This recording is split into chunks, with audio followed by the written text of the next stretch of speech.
Hello, ladies and gentlemen. This is Taylor Jones. And do you have any idea what time it is?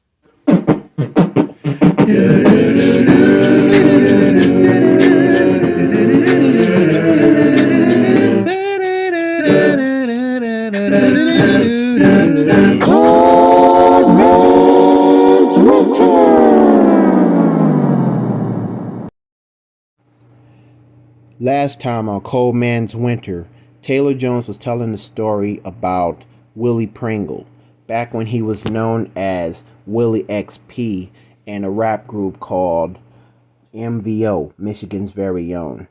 In other words, Willie Pringle's life story was told when he was younger, like mostly during his early years in life, especially his teenage years. But what does that have to do with the title of the topic, Betrayal? Well, as Taylor said, this was a prequel, letting you know who Willie Pringle was and what he was up to. Even though he had some issues with life, he had to keep going, especially after being dissed by a random band, which was from the city of Detroit. Yeah, that's right. The real Motown, Detroit, Michigan.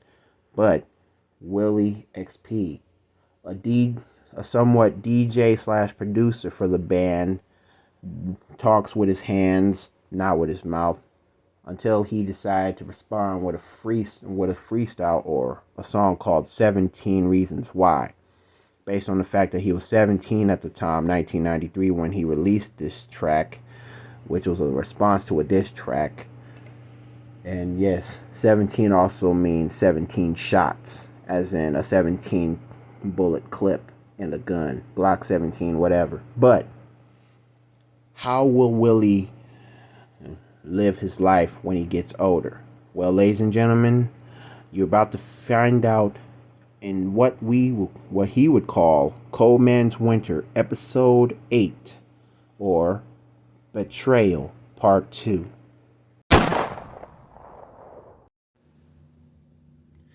Hello, ladies and gentlemen. Welcome back to my YouTube channel, TC Jones Edits.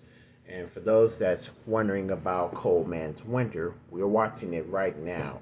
So, with all that being said, for those that didn't watch the last video, Cold Man's Winter Betrayed Part 1, aka the prequel, when I told you about the character Willie Pringle, based on his teenage years at Michigan, where he was from originally, and how he somewhat became a Michigan sensation. Like, he got into the rap game, but he was like a producer or DJ for his high school, like, teenage band, Michigan's very own. But after graduation, they all had to disband. They break up. They had to part ways, do college, and some went to the Air Force, military stuff, including Willie himself.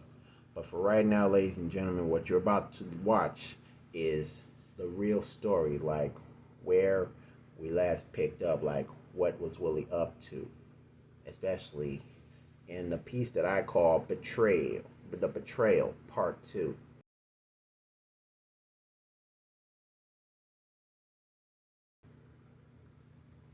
Now,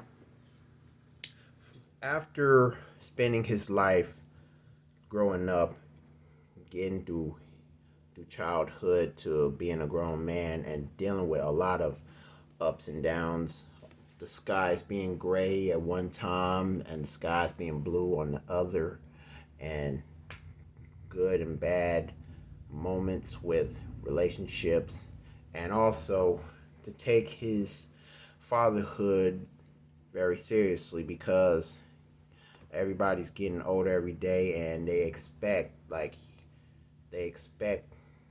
kids, everybody who's a parent, they're expecting their kids to overcome the same mistakes that they're about to face, and also to be a better person than their parents were. Like, don't end up like me, son. Don't end up like me, daughter.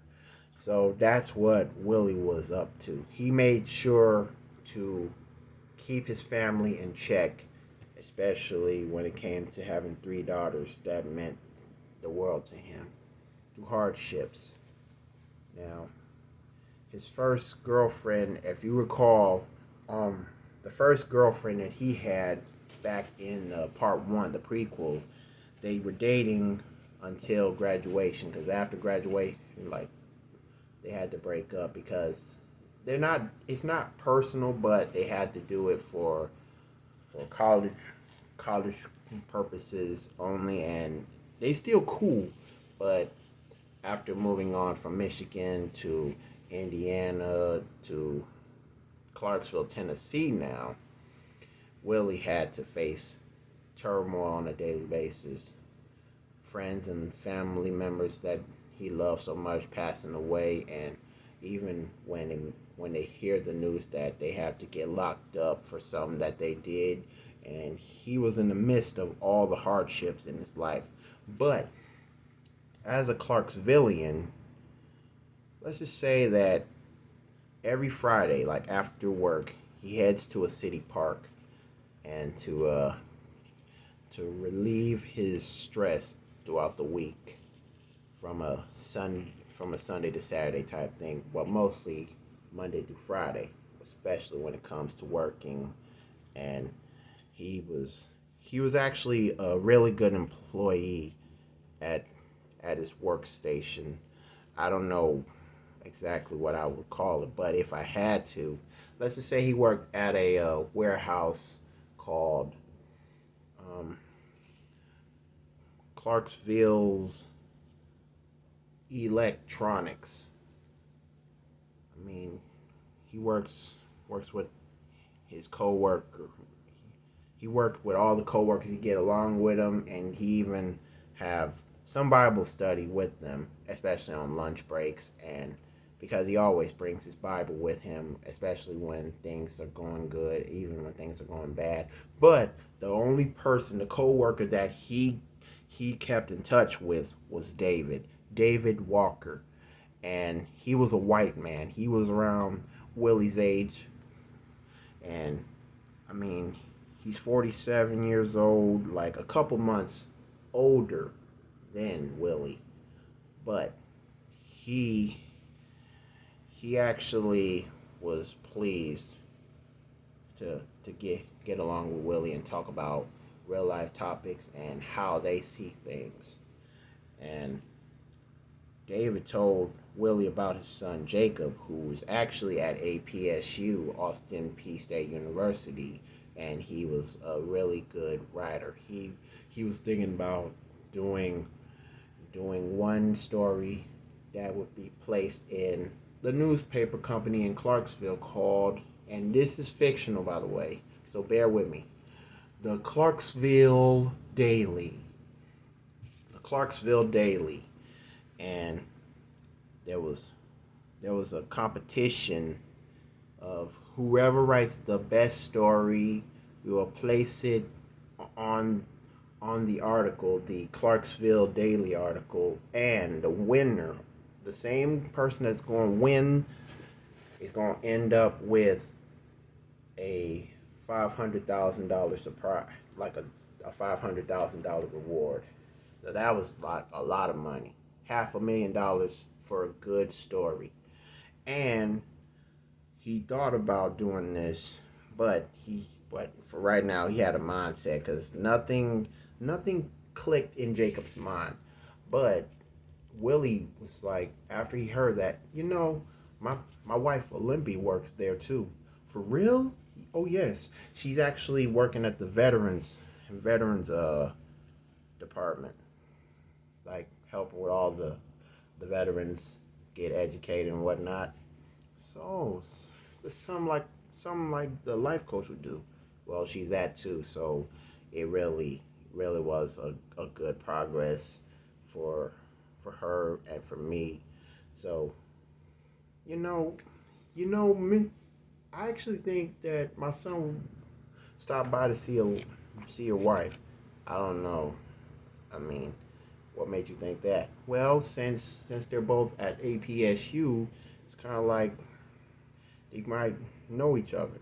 I mean, like you and I, we know each other, so it's kind of like one family towards another, and that's exactly what God expects. Well, okay, I'm mostly thinking about Martin Luther King. So David and Willie, they actually got along very well, and they actually been doing this for this so-called Clarksville electronics warehouse thing for half a decade. That's 5 years. But when it came to going to the city park, Willie always staged a leave. Like, he had a woosah moment, like, take deep breaths and enjoy the beautiful weather, like the windy breeze, especially like when it's warm, like spring and summer and early fall. Even when the leaves starts to fall and the skies are blue and the sun is shining, he actually spends 1 hour. But in a city park, what does he do for an hour? What will he do? Well, since he's already ready, getting older every day, he looks at the sun like the sky, and realize that with all so much time left in his life, he has to live one day at a time and experience all the joy that human nature could bring, the joy that God brought to him. And let's just say that while he was studying his Bible, like he reads a chapter, well, let's say he reads 3 chapters a day, morning, noon, and night, and he was sticking with his faith. He sticks with his faith just to prove that God will never fail him. And it was based on how much he loved the Lord, and even trying to prove his family proud, his parents mostly. And while he was reading, he heard an angelic voice. He wondered where that came from, and it was a white girl, 17 years old, and she was a high school senior. She had a mindset of putting her voice out for the whole world to hear. And she even loves to play her guitar. And he sat close to her without disturbing her. He don't want to stalk her. He just want to hear her beautiful guitar playing and her singing. And it was like that. It's just amazing. And so it was like that every Friday. Willie was calm. He was cool, calm, and collective because of the beautiful weather, the beautiful voice coming from a 17-year-old girl. And for a while, he's been going to the city park after the job was over. So he had to wake up for early in the morning. He works. Let's just say he works from 7, and he ends up leaving 7, 8, 9, 10, 11, 12, 1, 2, 3, 4. 4 o'clock he hits the road. He leaves. So that's 7 a.m. to 4 p.m. Monday through Friday. And his pay was around 21 an hour. That's good money. But instead of waiting 2 weeks to get his pay like me, he gets his monthly pay by the end of the month, and like every last Friday of the month he gets a monthly pay. But if the last Friday was a Christmas of the year, he might as well get his pay on the day before. And what makes matters very surprising is that after After 1 month of going to the city park and enjoying the beautiful the beautiful weather and reading his Bible on a daily basis, as a faithful Christian he was, the 17-year-old white girl that plays the guitar, she had the nerve to act like the late Johnny Witherspoon from from the first Friday.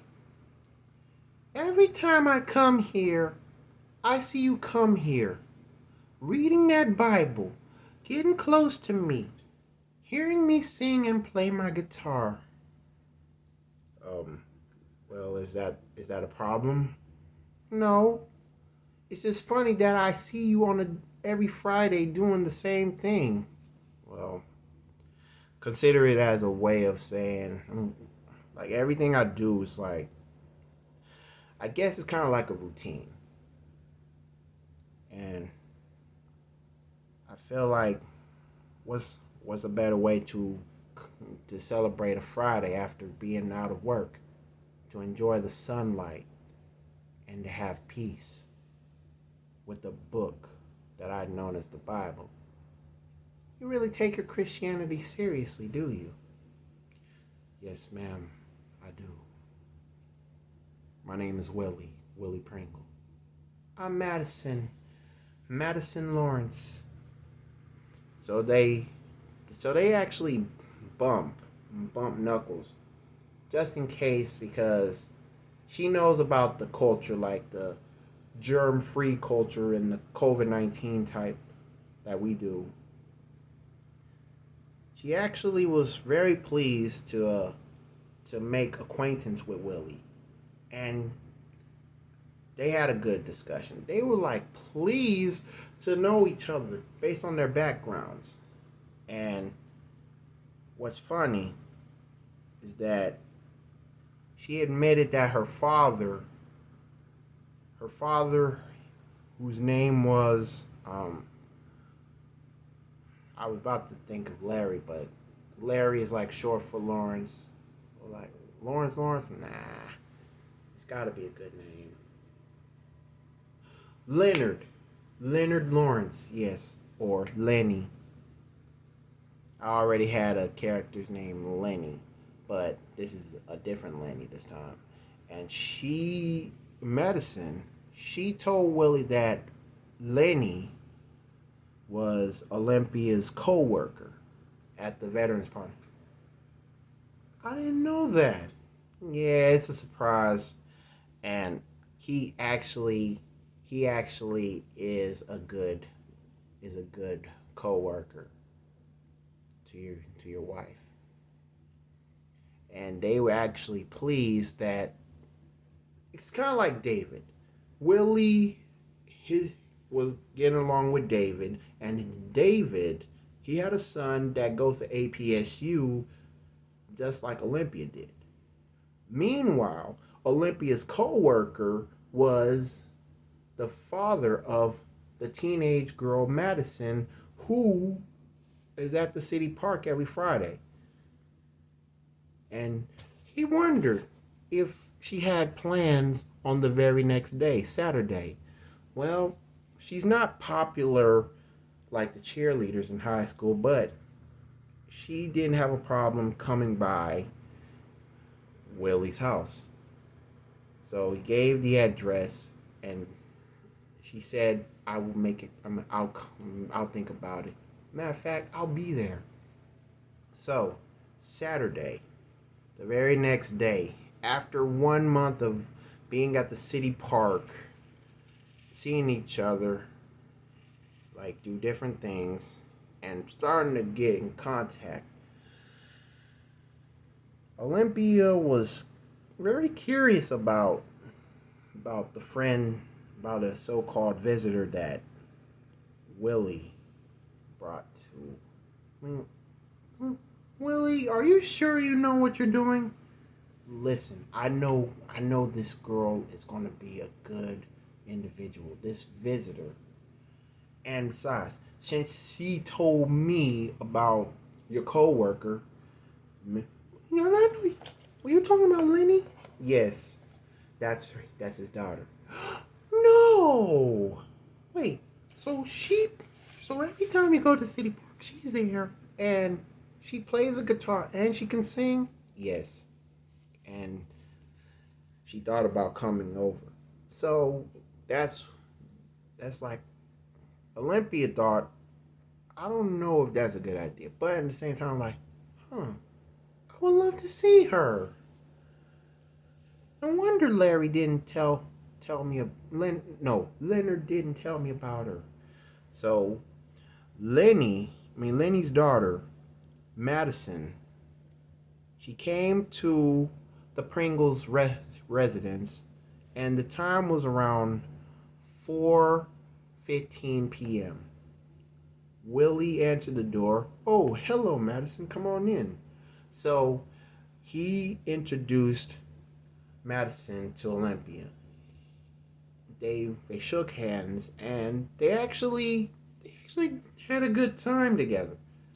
They they actually learned how to get along. Olympia and Madison, they actually did sung a song together. And with with Madison playing the guitar, an acoustic guitar, Olympia and Madison really sound great together because they were very, very talented when it comes to music. They sang together, they studied together, studied the Word of God, and they even had dinner together. So that was like a special moment. So after having dinner and knowing much about each other, Madison had the nerve to help clean up the dishes. Oh, no need, Mrs. Pringle. I got you. Oh, she's doing dishes too? I don't know how to say this, Willie, but this is the best visitor we had. Olympia wanted to break down and cry because of Madison's golden heart. I mean, they were having so much fun. But after that, they decided to have game night. And what game night is it for the Pringles without Uno? Yeah, they played Uno. But the way that Madison played, every time she sees a special card like the wild card or the uh we going back like Willie, Olympia, then Madison, but when she puts down the little back is now Madison. We going like when she puts it down, it's back to Olympia and Willie and all that. And the forbidden sign like skip a turn and draw two, draw four. It's kind of like not only did Madison bring her acoustic guitar, she also brought a notebook that but Olympia and Willie like, wait, what's she doing? Why is she writing that? Oh, I'm sorry. The way I play Uno is like this. Whenever you have a special card, you have to compare it to your real life struggles because there's like a warning, a message, and God is telling you this. You got to know when to back off. Like when you see skip a turn, it's like you need some time to think. Like wait, patient. It's like so she explained what the special cards mean. Just like the colors, green, green for the grass, blue for the sky, red for for the blood we shed, and yellow for the sunshine. It's like she was comparing the colors based on a 1997 sci-fi classic, The Fifth Element. But The Fifth Element was actually love. God is love. And since she watched the film, and she decided to compare the stones and based on the colors red, green, blue, and yellow. With it's kind of like she actually is a professional, but what Willie and Olympia know is that she won fair and square. So she won the game. It's like, oh, I'm so pleased. I'm like, nobody taught us this. Well, that was a little trick that my older brother, David Wesley, he actually taught me this way before he ended up going to prison. For what for? Well, he got into this so-called gang banging situation, and he wasn't proud of that.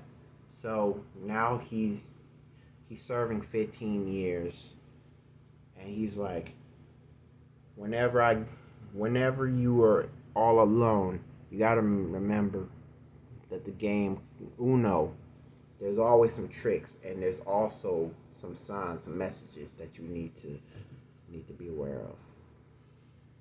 So they met at 4:15, and Miss Madison, she didn't leave the Pringles residence until 7:45. So 3 hours and 30 minutes, almost 4 hours with the Pringles. It was a complete family moment. I mean, Olympia couldn't stop thinking about Madison and how nice she was, how serious she was when it comes to being a well-trained daughter, a well-trained visitor, know when to have her manners. Because if you recall, she's a high school student. So when they left, when she was about to leave, well, it's been a pleasure to meet you and be here.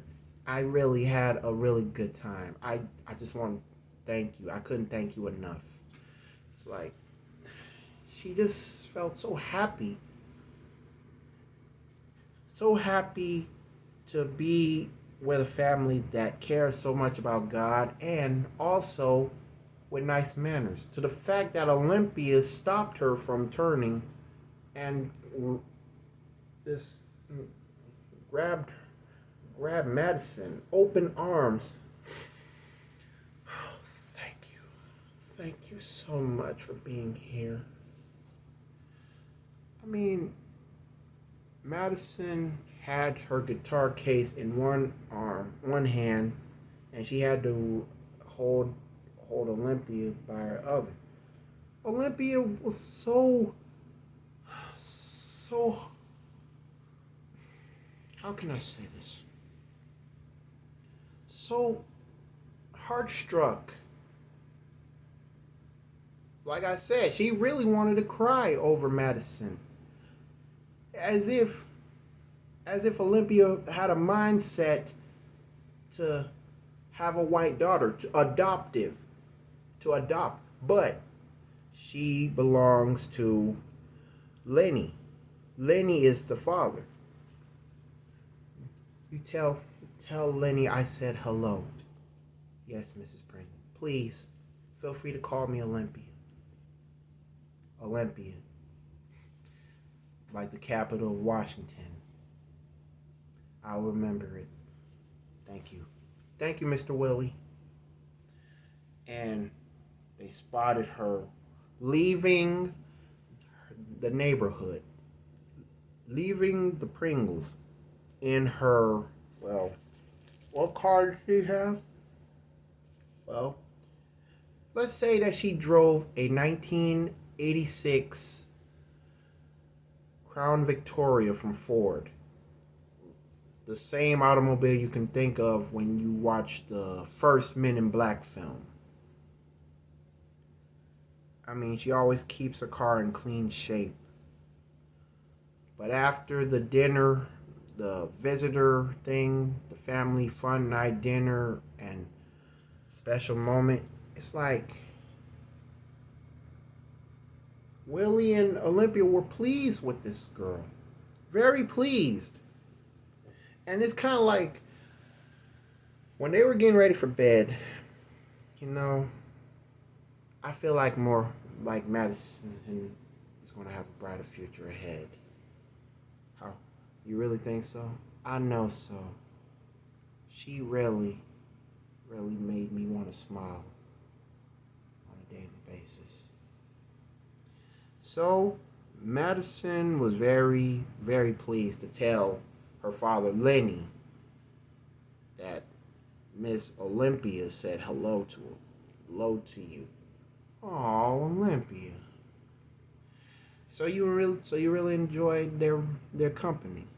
Yes, I'm so glad that they decided to bring you over for dinner. So it's kind of like every time when you watch a movie, you have a character that meant so much, like made the whole world shine. But dig this. For a few days, everything was going beautiful. I mean, like a movie scene. There were a couple days when things started to change. Weather started to change. Mindsets were getting better and better. It's kind of like playing a snippet of the stylistics. You made me feel brand new because days they passed by, and we fast forward to Willie and Madison studying together. They ask questions like, what do the verses mean? And on that Monday after the Saturday visit,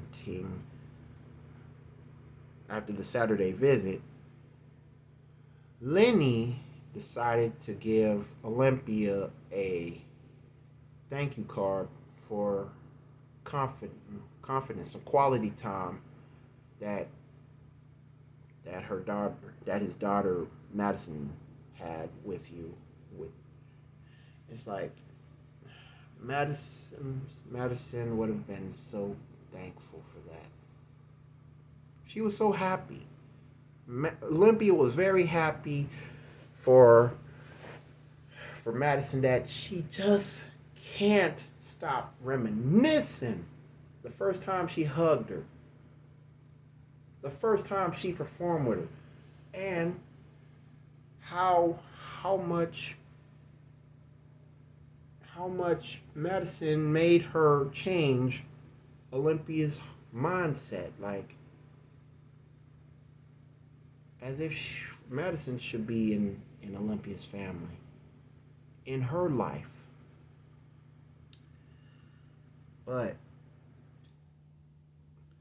they started getting in contact with each other. They cleaned up together. They had uno moments together. They actually studied together. From one teenage girl to a family of African Americans combined. And you think that Clarksville was full of that. Well, Willie and Madison, they only known each other for a couple weeks. But after month number 2 came to an end, all hell broke loose when there was one random guy just drunk out of his mind. And for those that don't know what I'm referring to, here's a hint. Now, remember this time when Madison explained that his older brother David Wesley was a gang banger? He was in a gang. But Clarksville, they had, let's say they had a notorious gang full of white folks. Not the Klan, not the skinheads, but they called themselves the numbskulls. They were known for wearing um, Letterman's jackets, and the Letterman's jackets was gray Letterman's jackets with a skull on the back, and they actually, some of them were like, they cut their heads bald like the skinheads, but no swastika, no, none of that. No Confederate battle flag, no tattoos like that. But instead, one of them had a tattoo based on one of the members that passed away.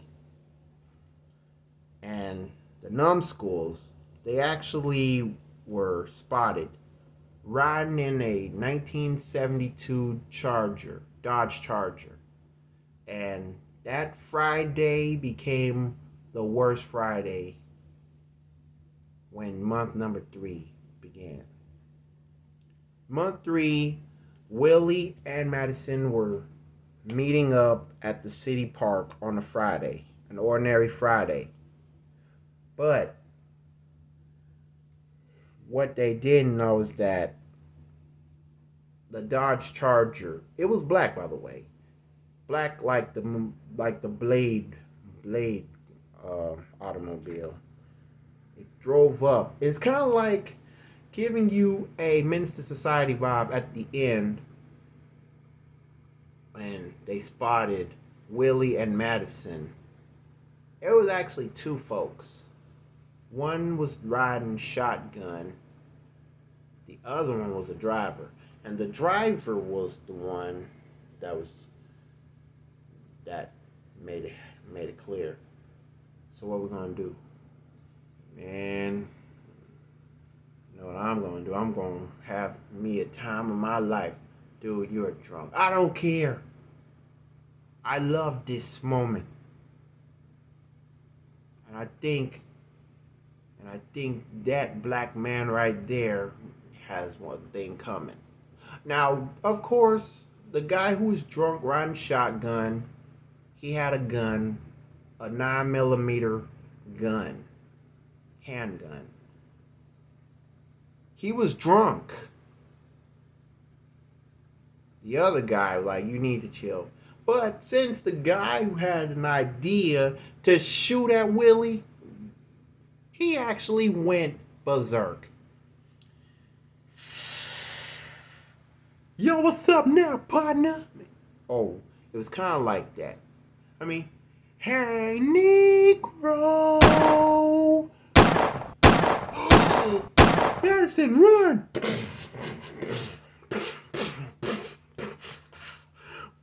Run! So, Madison and Willie, they were trying to run to their car. No, dang! But while they were running, a bullet placed Madison to a standstill. In other words, Madison got shot. 17 years old, a white girl got shot by a white dude who was in a gang called the Numbskulls. And all of a sudden, Madison! Hey. Yo, stop the car. Stop it. What do you want me to do? Come on. Get out. We got a job to do. I want you to take that picture of that dude. What? Are you insane? Do it. They're not going to know it was us.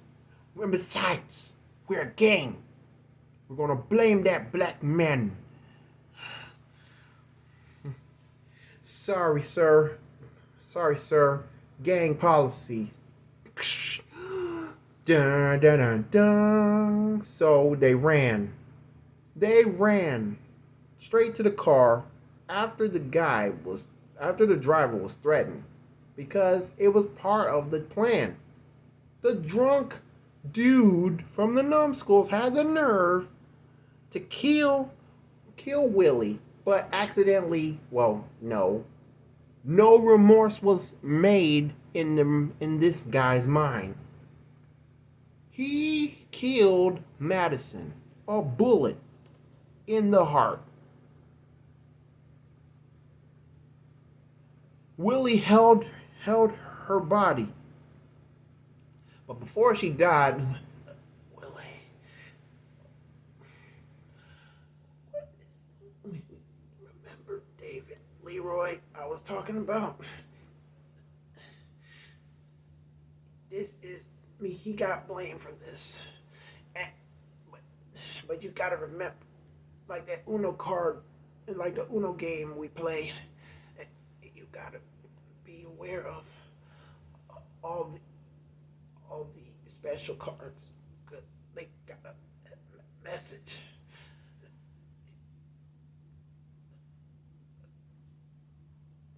No, Madison. Oh no!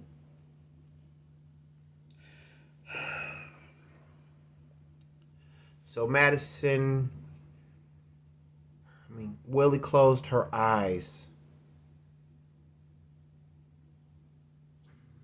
And yes, 911 actually was called. Willie explained what went down.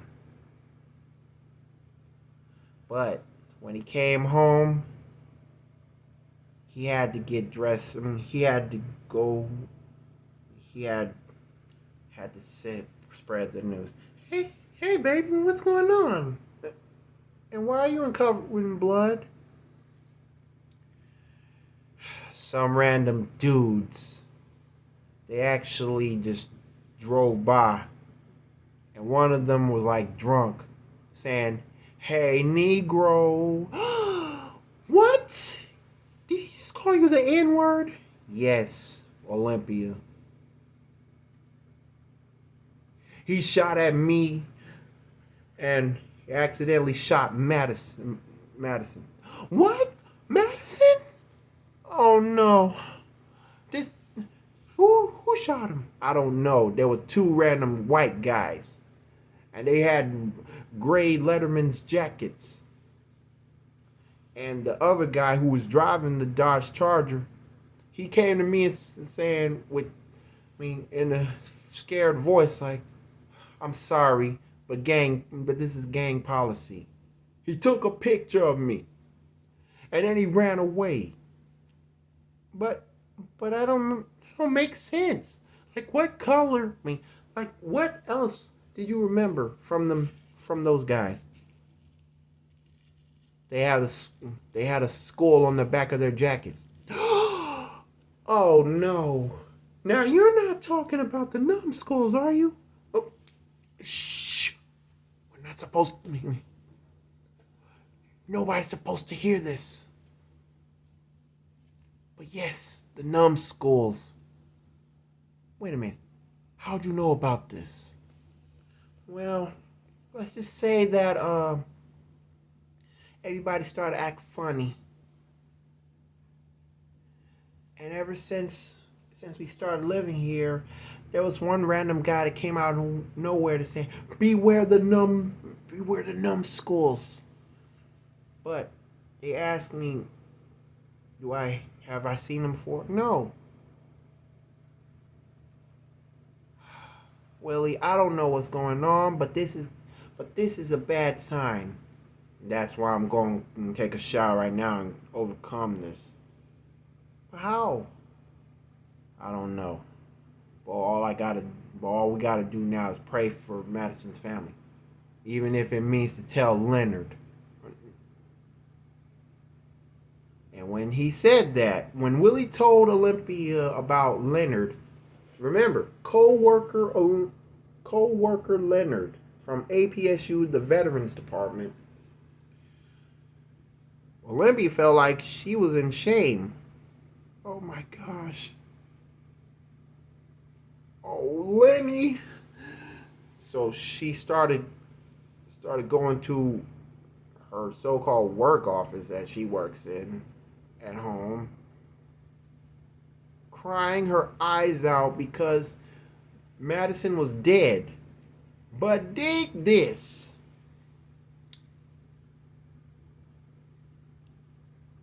A couple hours later, like maybe one day later, he wakes up and he still felt like a nightmare has been completely going downhill. He turned on the TV and all of a sudden it happened. Willie Pringle. His picture was spotted on the news as in a African American murdered a teenage girl. Unbelievably, Willie wanted to start panicking and fuss at the same time. He got on his knees and like, no, this can't be right. Olympia heard the news like, oh my gosh, they're blaming you. Yes, they're blaming me. And then when he tried to walk outside, open the door, all of the neighbors started to boo and hiss. And some even threw, and he also spotted egg yolks, eggs thrown at the door. Boo! Hey, F you! Why you had to kill a little girl like that? He was not pleased with what's going on. He was not pleased at all. But madness never stopped there. Listen, whatever it is, I'm going to have to put an end to this. And I'm going to clean up this. What are we going to do? Clean up this house. This is not good. It's just, look, it was just the first time Willie felt like a fool. Olympia was shocked to hear the news. But who on their bright mind would put this on social media? Well, the numbskull who was drunk and had the nerve to kill Willie, but killed Madison. And even Lenny was not pleased when he saw the news. What? But he wasn't mad at Willie. He was mad that the numbskulls were responsible for all this. But who were them? Now, if you recall, the numbskulls, they were an infamous gang from Clarksville. And because of that stupid incident, because the guy who was drunk, he was actually the leader of the gang. And to all gang members, it's kind of like comparing a fiasco taking place where a lot of people feel guilty after one individual got shot. But it's kind of like Madison was the female version of Cyrus from The Warrior. And the numbskull leader who was drunk and pulled the trigger to kill Willie, he got away. And of course, for all you gang members out there, if you watch the movie Warriors, you'll probably remember the scene before Cyrus got shot, of the speech. Can you dig it? Dig it? Dig it? Can you dig it?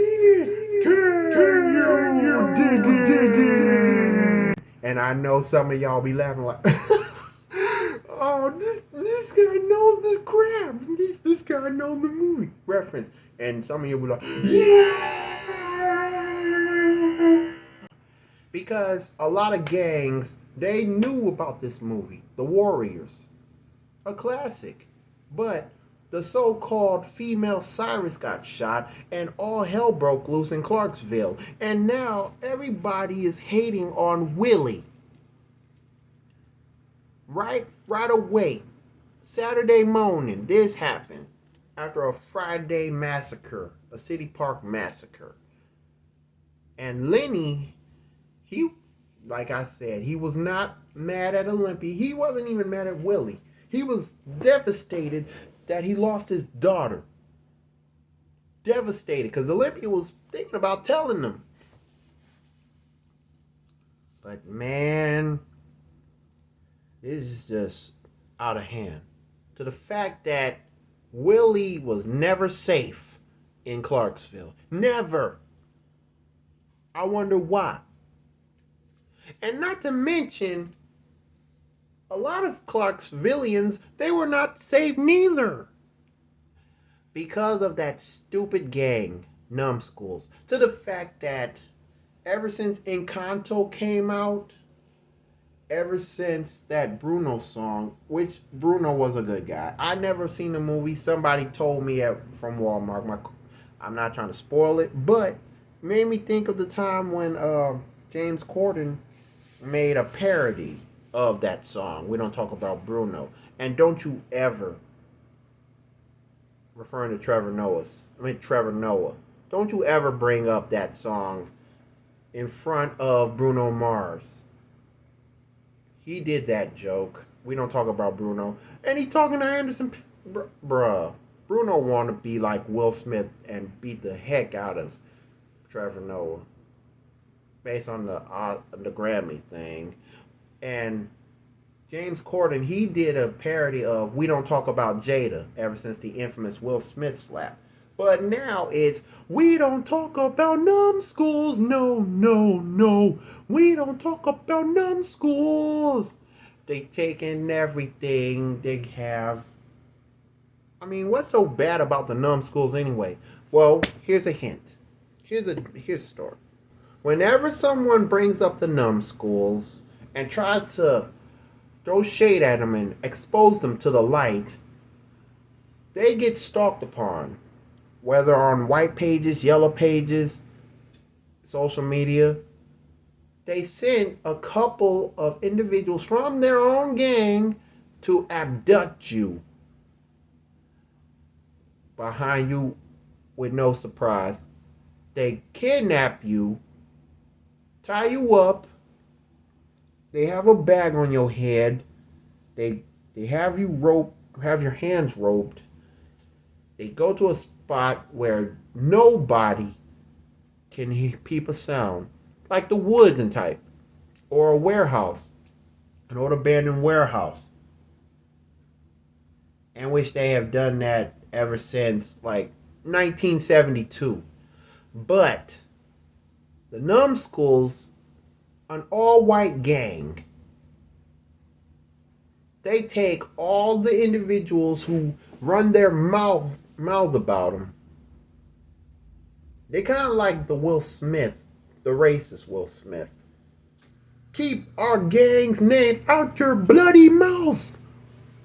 And by bloody, you're about to be filled with blood, because we're gonna jab you, punch you, stomp you, break your spine. Like they on that Wu-Tang stuff. And after they jump you, they actually end up having turns. Like, I take a lick, boom. You take a lick, boom. They just stomp you. They were like thugs, white thugs, jumping anybody. They kidnap you, jump you, tie you up, tape you, and worse, they end up killing you. Like one incident, like the first time they killed an individual, they killed a female, a Latina, who knew about the Numbskulls back in 1975 when they blamed their brother, when her brother was blamed for killing an an innocent white girl, but especially after holding the deceased individual and taking a picture of it. It was like a tradition. And some of the gang members who refuse to do it, they either get jumped or killed by the other numbskulls. But all that madness went too far to the fact that every mayor from 73 through now in Clarksville, they had no other choice but to keep quiet. They had no other choice but to keep quiet because their lives are on the line. A lot of folks are on the line. Even the police tried to keep it still, but there was like a negative side of Clarksville that Willie has never seen before. And now that he's in the blame game, the racist game, he is in trouble. Blame for killing Madison, who had affected Olympia's life, and now Olympia's crushed because of her death. Lenny is hurt. The fact that a lot of people in Clarksville starting to turn on black folks like the Pringles over something stupid, but they can't expose the numbskulls. Meanwhile, after the BS that took place, the Chicago Bull that took place with the numbskulls, guess what? The so-called African Americans teamed up and put an end to this madness, which started the war between white and black, like the segregation days.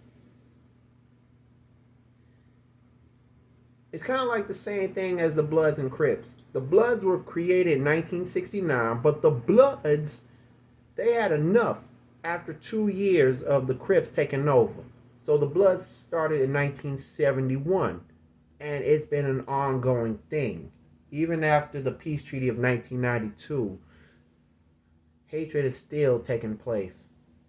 But the numbskulls, they were not pleased when the Scorpions stepped up in the scene. Now, the Scorpions, they were formed by 14, 15-year-olds with afros. They dressed up in flannel shirts, mostly black and white.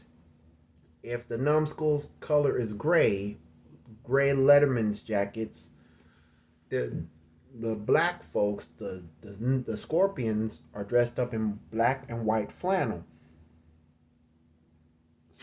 Some rock Timberlands, some rock Chuck Taylors, Nikes. It's been a long time war between the numbskulls and Scorpions.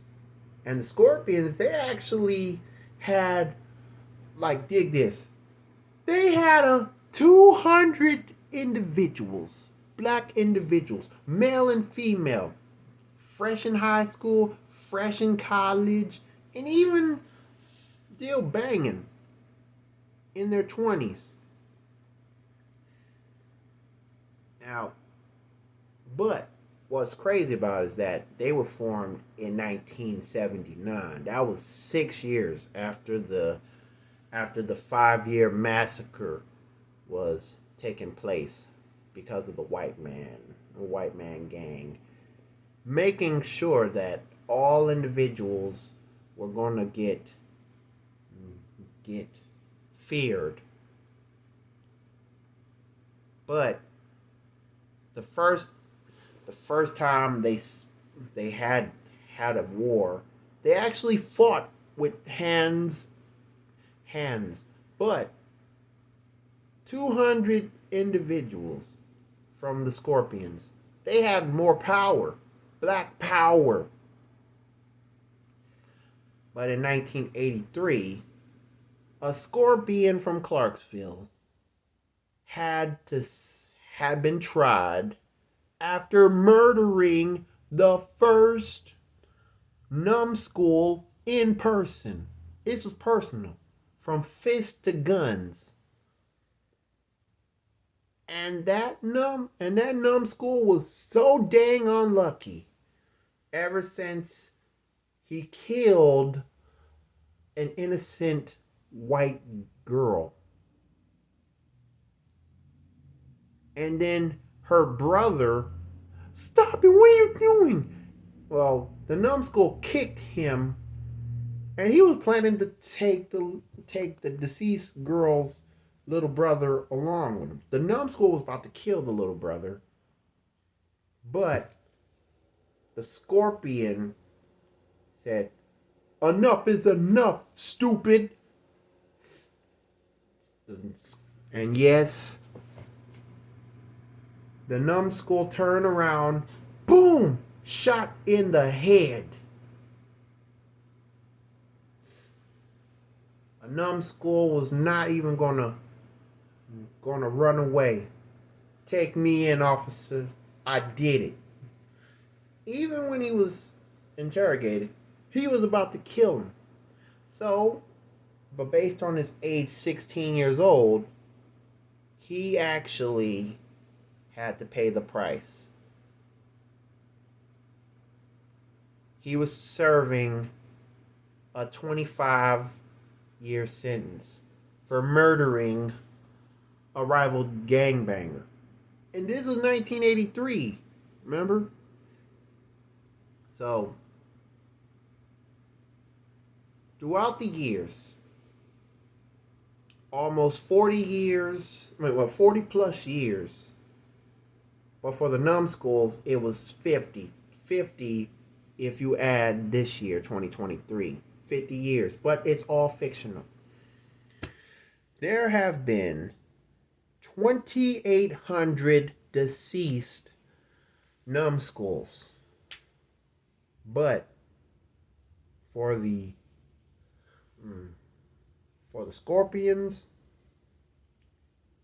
there was actually 958 deceased scorpions, casualties. 958 black individuals in a gang called the Scorpions. They all ended up dead.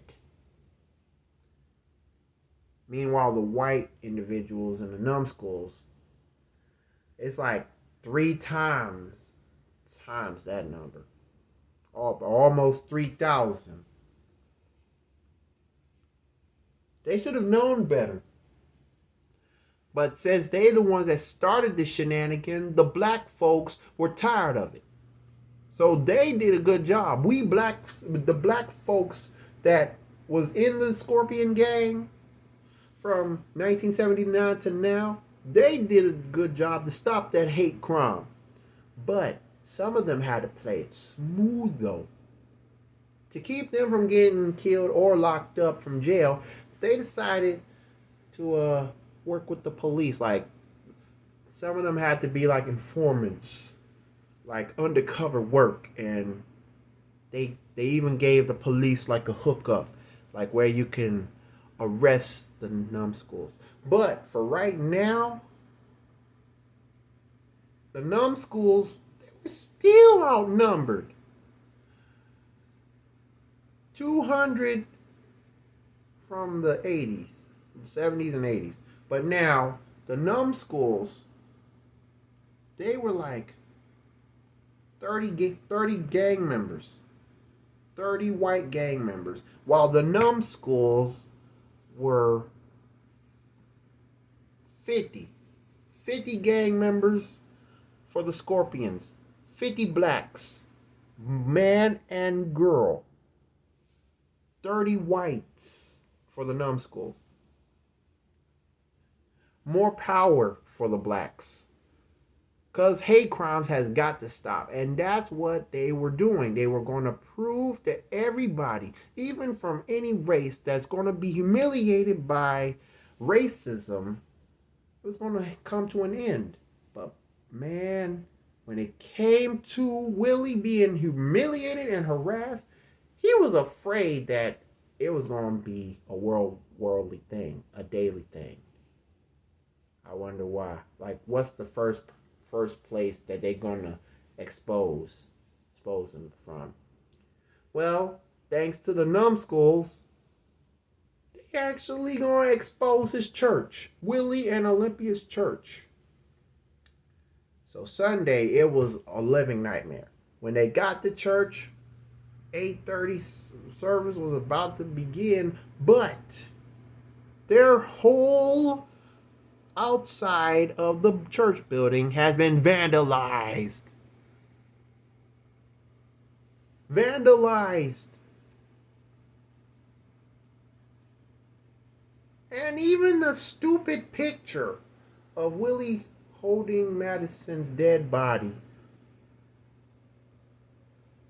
Everybody was disgusted. Even the minister was asking, Willie, is this true? Yes, it's all true, but I didn't do the crime. This is exactly why the devil has been planning.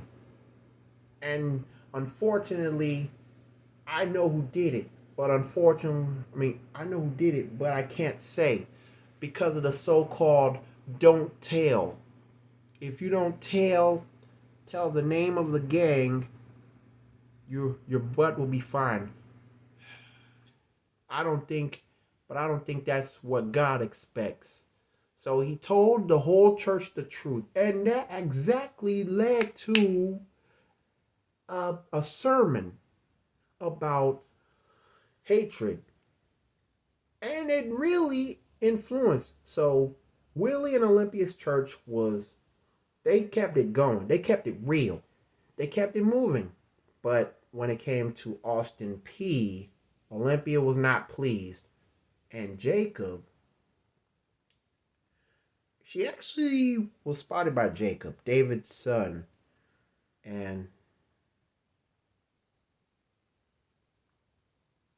he asked what the problem was. My husband Willie actually has been blamed for murdering Madison. Madison? No. You mean yes, Lenny's daughter. Oh man, I remember that picture. And I know who did it too, but I can't say. Everybody looked at him like, what the heck is he doing with that traitor? No. That ain't no traitor. She's not a traitor. She's a wife of a traitor. But it doesn't matter because that black man, I think he killed that girl. So since she's the wife, she don't deserve no love. Says who? And the Scorpions some of the Scorpions that attended APSU, they shut the haters up. Look. Oh, shoot. The Scorpions. I'm sorry. Look, let's just get out of here. They were fearing for their life because the Scorpions were not going to have that in their own turf, in their own school, in their own neighborhood, in the city. So yeah, Olympia was comforted by Jacob. She was crying. And I remember, and if Jacob had something to say, he actually held her, like, tilted her head to him. It's gonna be all right, Mrs. Pringle. Besides, I have to tell you, my father was in a gang. He was in that infamous gang himself. He was? Yes.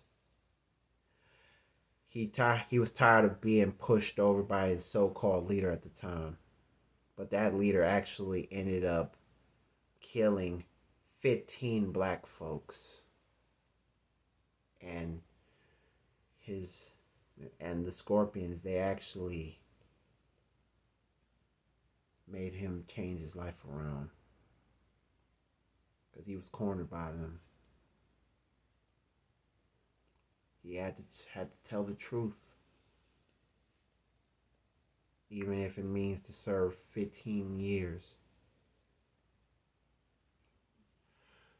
Madison told me about her older brother that served 15 years over this gang stuff. Oh, man. Olympia, if I were you, I would have to convince Willie that he has to tell the truth. If nobody wants to believe it, only one place will. And that's the city hall. I don't know about that. Oh no? Well, if you could see David in me, my father's name, then I can tell Willie. Because matter of fact, I could do anything. I'll do anything to help you get your name cleared. And your father and your husband, Willie. I'm starting to think that I got an idea. Wait, what are you talking about? Because of this so-called hate crime, I'm going to make it a story. Which means I got to get moving. Wait. So, with all that being said, even the numbskulls were looking at Jacob like, really? And Leonard, on the other hand, Lenny, he stopped by Olympia's office.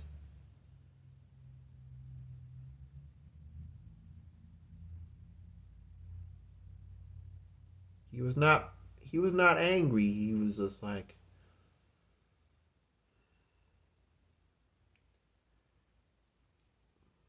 Leonard, what brings you here? I'm sorry. I saw what happened.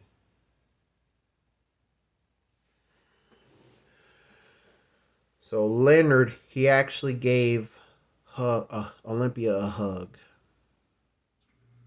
I am so sorry about what happened to Willie. I'm so sorry about what happened to your daughter. It's like Lenny and Olympia were connected, co-workers connected, white and black connected, because they lost a special part of their lives until the so-called female Karen told Lenny to get back to work. Hands off that Negro. You head back to work now. All Negroes can't be trusted. That Karen, to the fact that you want the door closed, you might as well. I'll take care of this. You just go to your office. So Karen at APSU talking that junk, dissing on Olympia, knowing that Willie did kill that girl. She lost her mind. It's kind of like she said, F you, Negro, and have a nice day. She just, Olympia started to get very amped up to the fact that, as General Palpatine said on Star Wars, let the hate flow through you. Oh, let the hate flow through you? I'd rather not. So yes, hatred comes and goes, but it doesn't happen just in days. It happens in weeks. First, the so-called neighborhood was completely paranoid, full of hate. And it took more than 3 days. It actually took a couple weeks, because week one, like one random day, before Willie went to work, a little girl, 7 years old, Mr. Willie? Oh, What's going on, Susie? Why are you up so early? Well, before I catch a bus to school, I just want to apologize for my mom and dad and how they treated you. I just sure hope that this nightmare comes to an end. Little girl, I wish the same thing. Hey, what the heck you doing with my daughter? Daughter, I got my eye on you. Oh, darn it. It's just turmoil.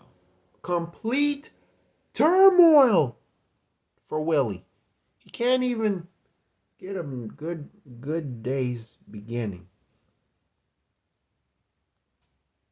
It's like throughout the whole week, Olympia was treated like crap at APSU.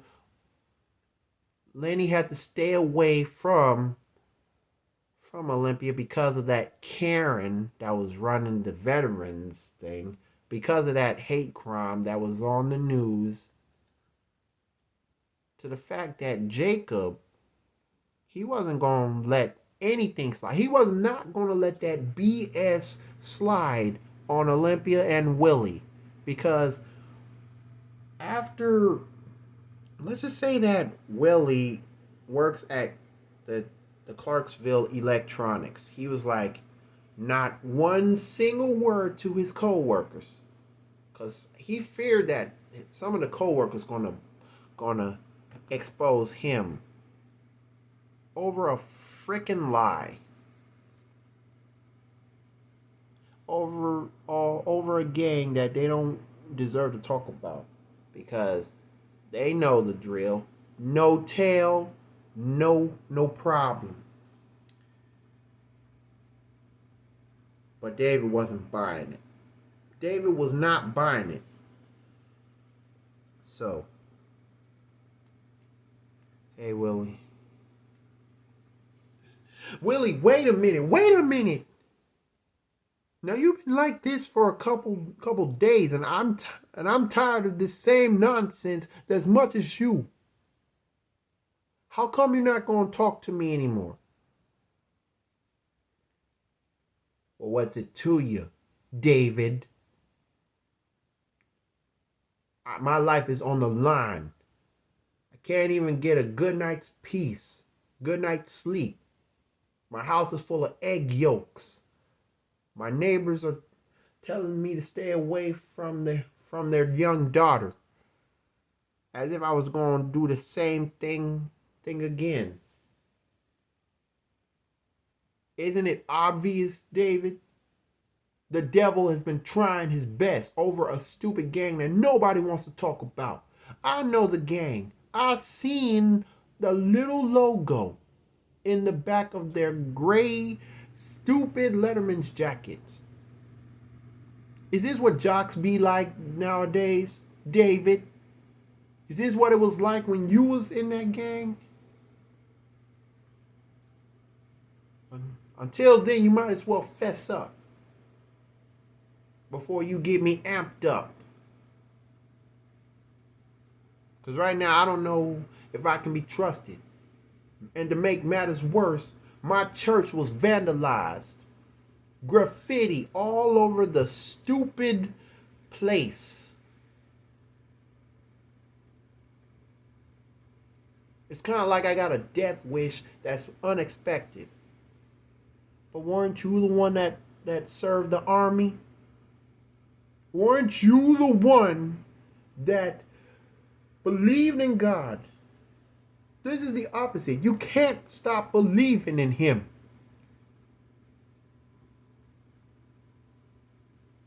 What happened to come unto me, all ye that labor and are heavy laden, and I will give you rest? Take my yoke upon you and learn of me, for I am meek and lowly in heart, and ye shall find rest unto your souls. For my yoke is easy, my burden is light. What happened to that, Willie? It died over a white man. A white man lied. Drunks killing over nothing. And I was called the N-word. You lying. Thou shalt not lie. What about that, David? Did the scorpions change your life around, or did God help you change your life around when you were serving 15 years?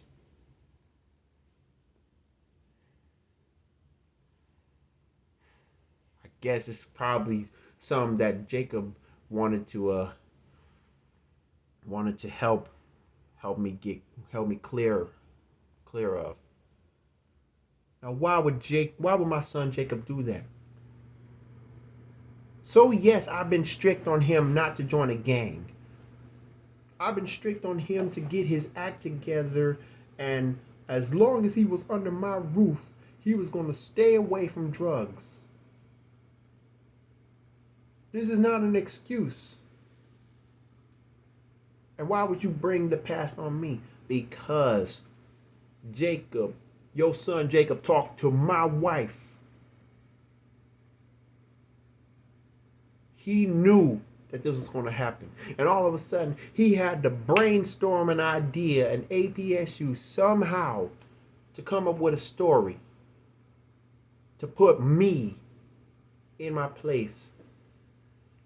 Try to expose this other infamous gang to shame by seeing the light of how amputated this town, Clarksville, can be.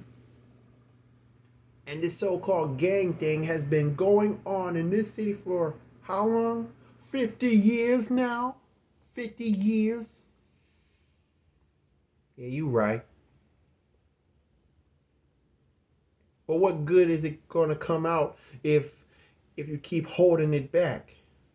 What good is it going to come out if the whole world doesn't want to trust a black man like myself? The devil's trying, David.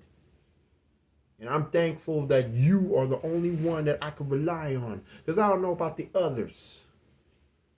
You can snare, you can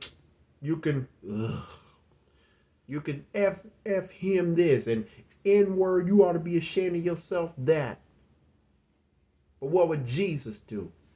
Jesus, Willie, would tell you, I am not going to leave you nor forsake you, no matter what you're going through. I'm here. Come to me. Matthew 11:28 through 30. It's like David and Willie, we were going back and forth. They were strict with God. They knew that this was going to be the biggest fight. But I do know one thing.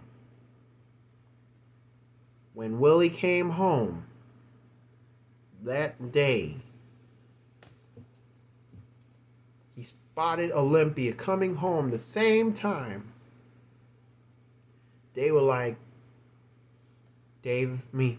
William Xavier Pringle,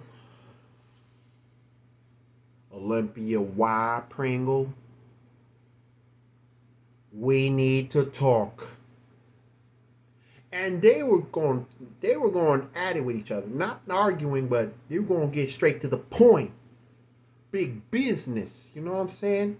So they came up with an idea. Olympia and Willie came up with an idea to act like they are total distant strangers. They still love each other, but because of this hate crime, they might as well stay away from each other, not say a word. Even have to take their own cars to church. Even when they fill up their own gas, and even when they have to make dinner and da. Shut up. It's about to go down. Because of David and because of Jacob, Olympia sees the Walkers giving them an idea just to shut up all the haters based on racism by acting like they're not in love with each other. I hate you. I hate you too. No, there is no hate. But when it comes to being ridiculed by a lot of individuals in Clarksville, it's kind of like the fact that William Xavier, Willie XP Pringle, became the Clarksville version of Tupac Shakur. But this is more than all eyes on me. It's more like I got nothing to lose. It's just me against the world. Me against the world. More like me against Clarksville. Willie is the new Tupac.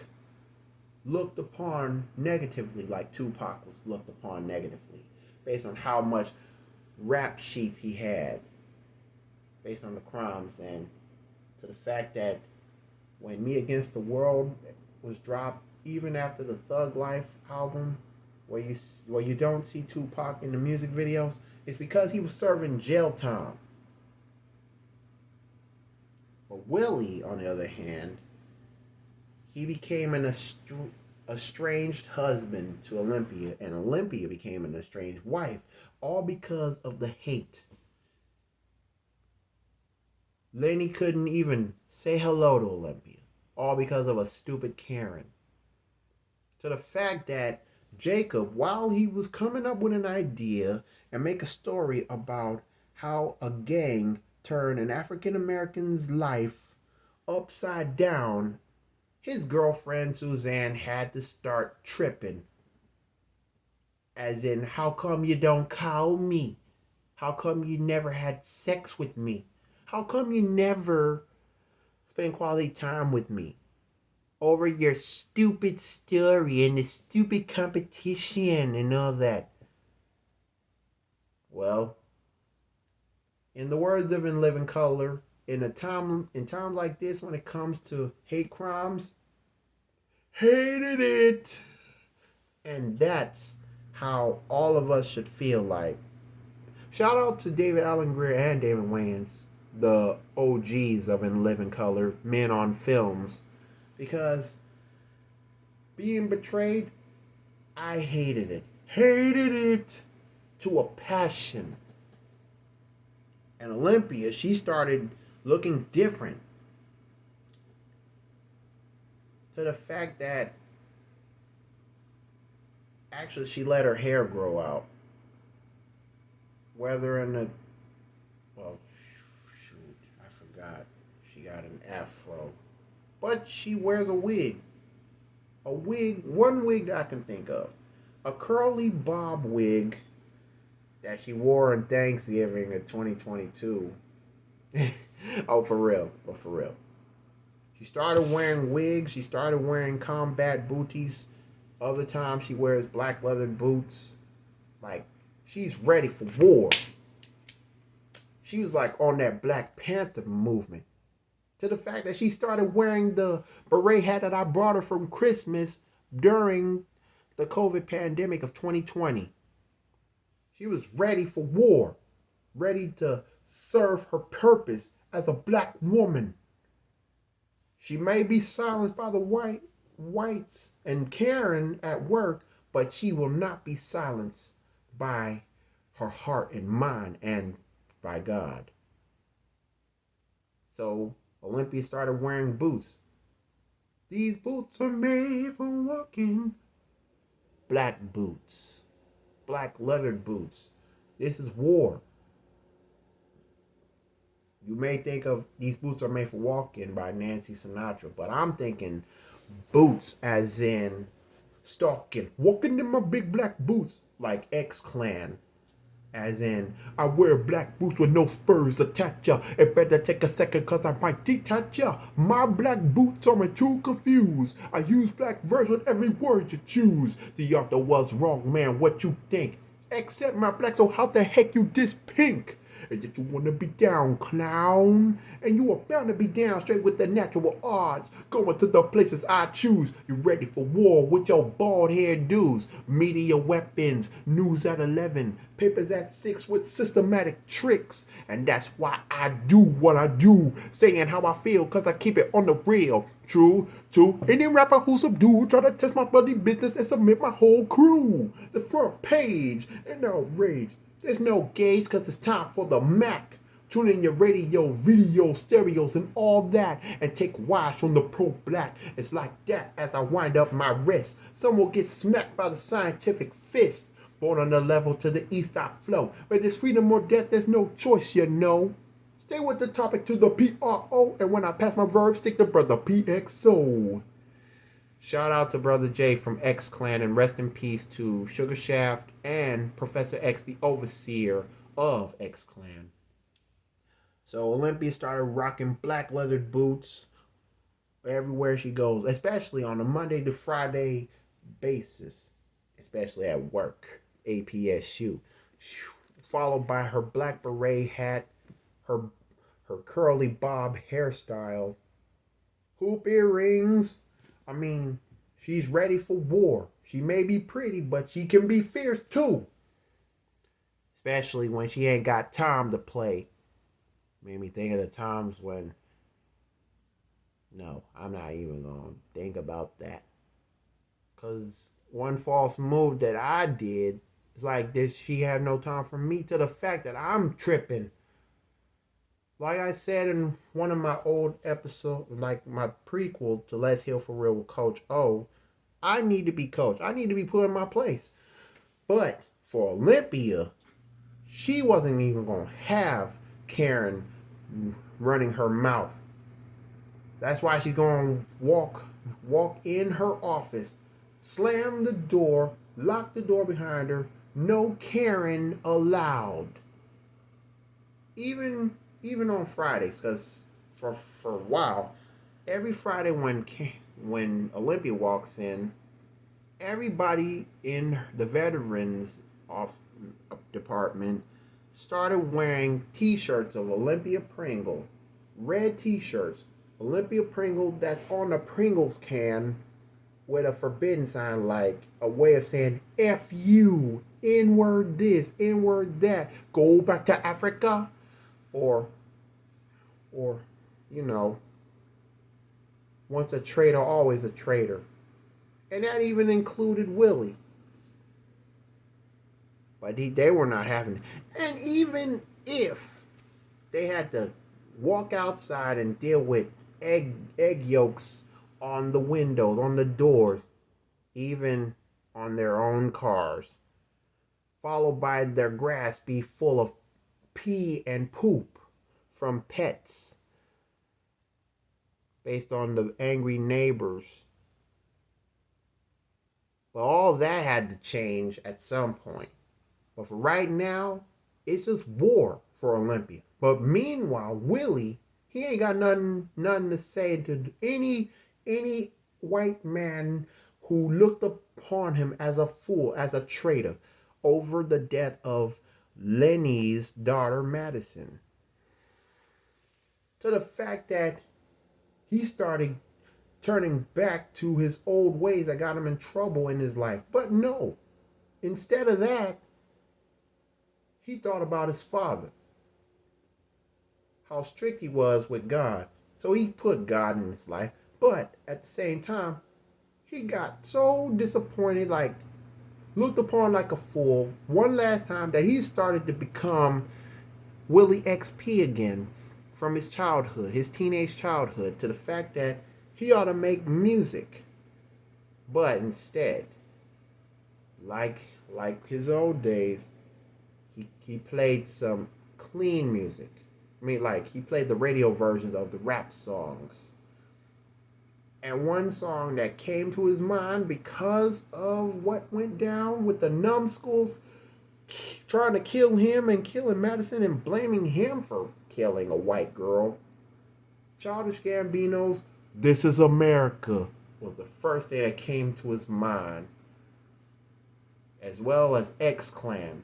He actually got involved bumping X-Clan, NWA when they talk about the police. But the clean version, as in, F the police, no, screw the police. He started getting back in touch to the fact that he actually made a comeback mixtape.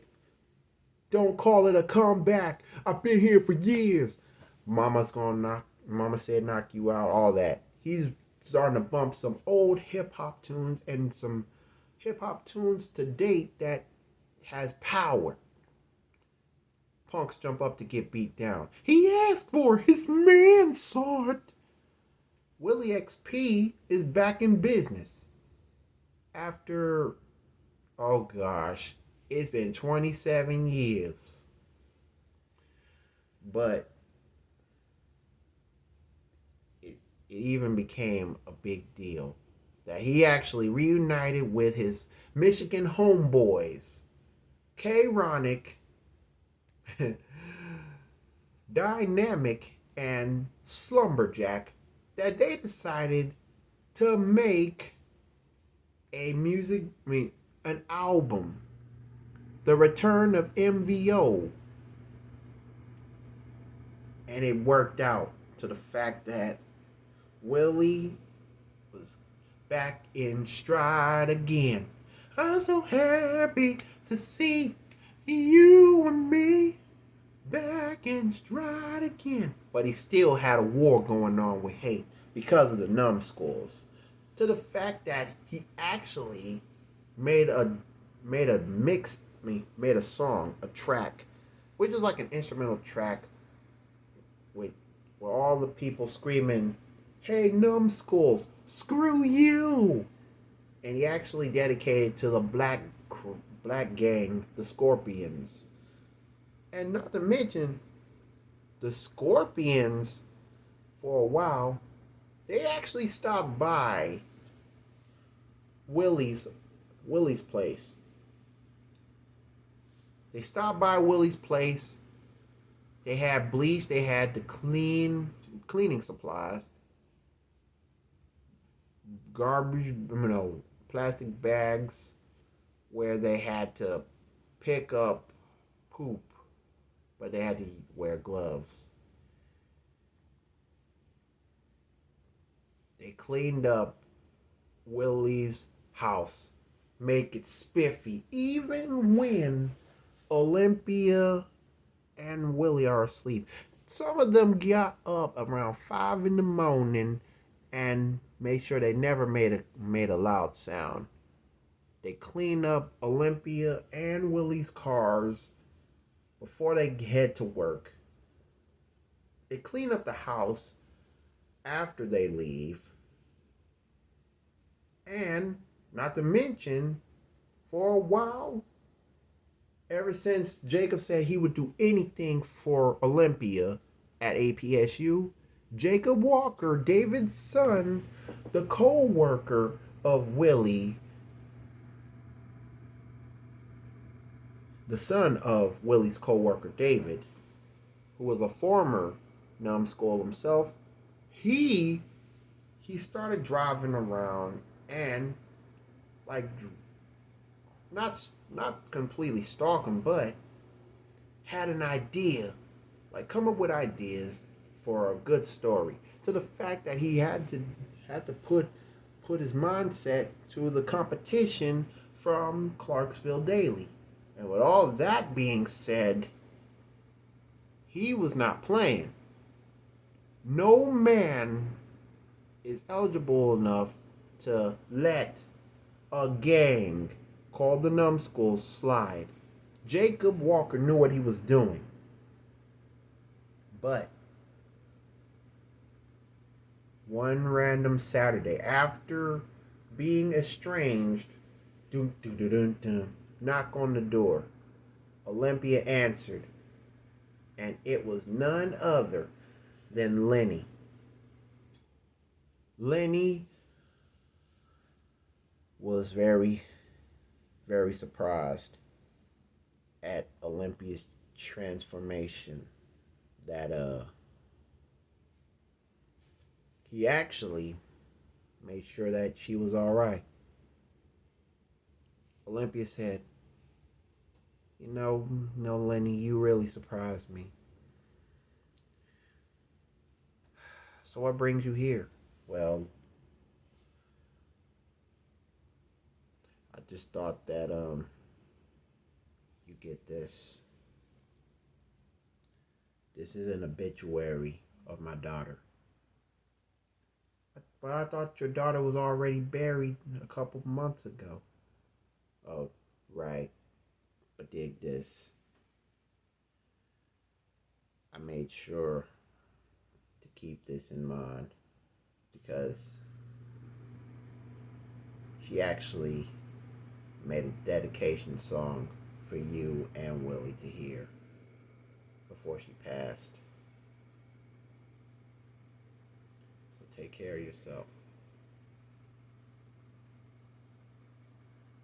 So Olympia got into her home office.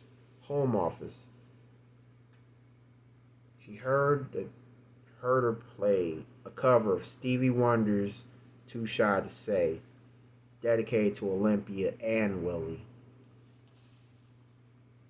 That Olympia had to tear up. And at the end, after she said, Olympia was with tears falling down. She was not wearing eyeglasses. I love you too, Madison. I love you too. That was like a sound of relief for Olympia to hear Madison's singing voice and her guitar, and to sing a Stevie Wonder song, a cover of a song dedicated to her, to Olympia and Willie. That's when you know that she was serious about the first visit to the Pringles household. But the show must go on. And on that note, I'm going to have to stop right here because I feel like I'd rather keep this going, but I have to get to a stopping point.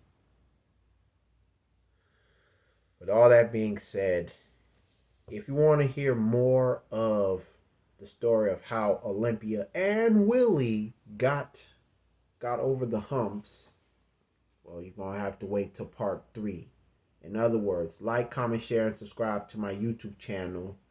The link will be in the description bar down below based on the latest episode referring to the prequel part 1 of, for those who wonder who Willie XP was, even though it was fictional, I made it sound real.